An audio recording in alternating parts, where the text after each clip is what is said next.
How do you fix the ChatGPT at capacity error? Let me show you. Most people right now, when they try to use ChatGPT, this is the message they're seeing: ChatGPT at capacity, get notified when we're back. So here is a simple trick. It's actually really basic. So what you want to do is just refresh this page. So I'm gonna refresh this page,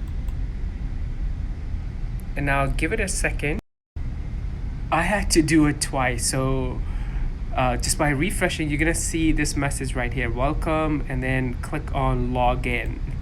So that is the trick. So enter the email and then confirm that you are human,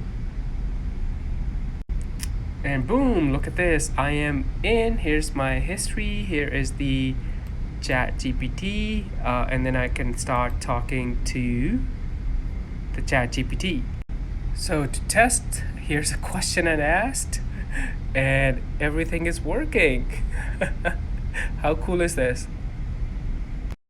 So next time you see the ChatGPT at capacity error, guess what? Just refresh it a couple of times and you're good to go.